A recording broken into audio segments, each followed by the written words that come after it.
참 이게 국회에서 할 일이 너무 많은데 만약에 오늘 이제 국민의힘에서 다시 또 의견을 모은다고 하더라고요. 7개 상임위원장 가져갈지 아니면은 그냥 보이콧을 계속 할지 어떻게 좀 예상하십니까? 두 분 예상 원구성 협상의 어제 끝은 어딜까요? 협상 결렬만 놓고 보면 7개도 다 민주당이 니네 해먹어라 뭐 이런 그런 느낌 이런 우리 안 들어간다. 극단적인 선택을 할 수도 있지만 거기 이제 개개인들의 의원들을 보면 일하고 싶거든요. 그리고 일할 때 위원장이 자기 당이 맞는지 안 맞는지에 따라서 상당히 본인의 능력을 어느 정도 이제 보여줄 거고, 그다음에 이제 민원들을 얼마나 잘 듣고 민심을 얼마나 반영시킬 수 있고 이런 것들도 상당히 중요한 건데, 그런 관점에서 봤을 땐 이 뭐 비례대표들이야 그럴 수 있죠. 하지만 이제 지역을 기반으로 하는 선출직 공무원들, 국회의원들은 그러지 못할 거예요. 그래서 상당히 오늘 의총에서 난상토론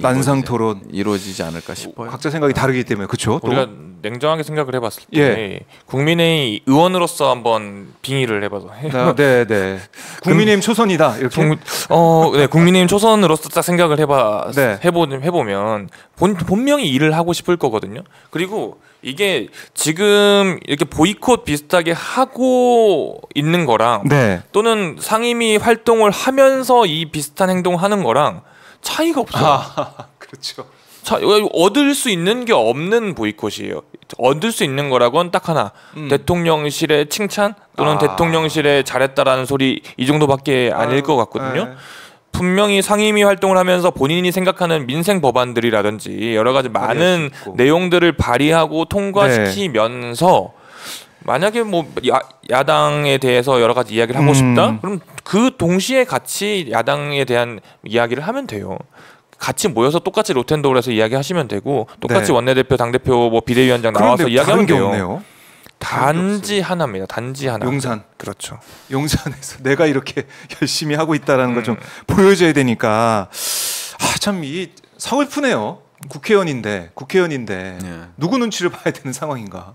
국민들 눈치를, 유권자 눈치를 봐야 되는데 대통령 눈치만 보는 게 아니냐, 이런 얘기를 할 수밖에 없다.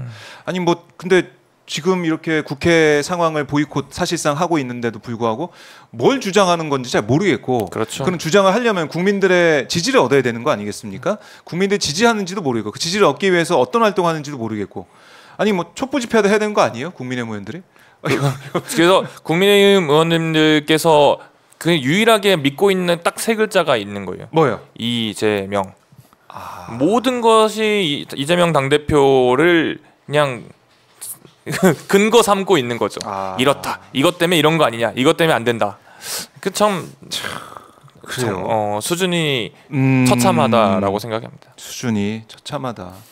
이재명 대표가 지금 뭐 연임을 사실상 결정을 하고 있고, 이제 대표직에서 물러나는 게 뭐 이번 주 안에는 물러날 것이다, 이런 얘기도 좀 나오고 있는데, 모경정 의원님이 사실은 잘 알고 있지 않습니까? 이재명 대표. 잘 모릅니다.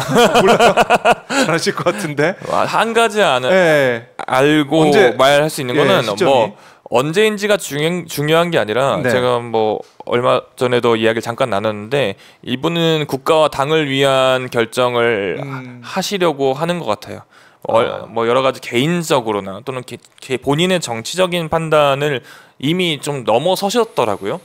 그래요. 그래서 뭐 판단을 존중하고 무슨 판단을 하시더라도 뭐 거기에 대해서 의문을 갖고 의구심을 갖고 색안경을 끼고 보시는 분들이 분명히 있으시겠지만, 그 안에 있는 그 본연의 마음만큼은 뭐 당과 나라를 위해서 결정을 하실 거다.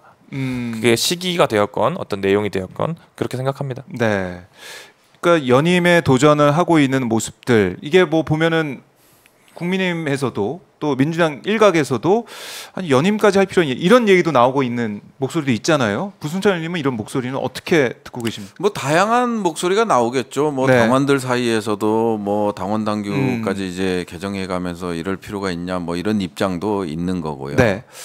하지만 이제 그건 역시 민주주의 국가에서는 국민들이 선택하고 당원들이 선택하는 거거든요. 그거에 따라서 피해를 볼 수도 있는 거고, 개인적으로는 피해를 볼 수도 있는 거기 때문에 저는 가장 중요한 게 그런 것 같아요. 민심인 것 같아요. 그냥 민심에 따라서 민심이 오케이 하면 가는 거고 네. 뭐 그렇지 않으면 그냥 포기할 땐 포기하는 거고 이런 모습들을 리더들은 보여줘야 되는 거거든요. 네. 만일 그런 걸 보여주지 못한 리더들은 오래 가지도 못하고요. 지금 그런 식으로 국민의힘이 만일 비판을 한다면 지금 당대표만 한번 보십시오. 당대표는 과연 당원 당규대로 물러나고 들어오고 했습니까? 에? 그렇죠. 예. 지난해 뭐 돌이켜보면 김기현 대표가 될 때 보면 아니 그럼요. 그다음 후보들 나가 떨어지는 것도 뭐 어떻게 그냥 당원 당규에 따라서 됐습니까? 그냥 하명회에서 모든 게 움직여졌잖아요. 예. 그런 걸 봤을 때는 결국은 그거를 국민들이 그런 부분도 보기가 싫고 네. 하기 때문에 이번 총선에서 국민의힘을 밀어주지 않았던 거고요. 그런 부분에 있어서는 민주당이 왜 이재명 대표를 중심으로 한 민주당을 밀어줬나 이런 것도 볼 필요가 있다. 국민들의 판단을 네. 우리가 좀 총선 민심을 통해서 받아본 상황이기 때문에 네. 그리고 지금 상황이 비상사태, 네. 윤석열 정권 폭정에 대해서 우리 국민들이 너무 신음하고 있고 힘들어하고 있는데 이런 것들을 과연 누가 해결할 수 있겠느냐 이런 차원. 그렇죠. 어떤 리더십이 필요하냐. 예, 반면교사라는 게 있잖아요. 그동안에 우리 민주당 당대표들께서 훌륭했지만 네. 사실은 이재명 대표님은 그 능력을 보여줬죠. 어찌됐든 네. 보여줬기 때문에 당원들이나 이제 국민들이 지지를 해주는 거거든요. 그래서 우리는 이걸 가지고 비판은 받아들일 수 있지만 네. 결국은 가장 중요한 기준은 선택의 기준은 국민이어야 된다. 당원이어야 된다. 이 생각 말씀드리겠습니다. 그렇습니다. 당원의 뜻에 따라 국민의 뜻에 따라서 결정이 되고 의견이 나오는 것이고 거기에 따라서 국회의원도 마찬가지고 네. 정치인들은 거기에 따라서 움직이는 거 아니겠습니까? 네, 그 명령에 따라서. 근데 그 명령이 누구의 명령이냐? 국민의 명령이냐? 용산의 명령이냐? 네. 관저의 명령이냐? 이게 차이가 있는 것이겠죠. 국민들이 판단을 하고 있고.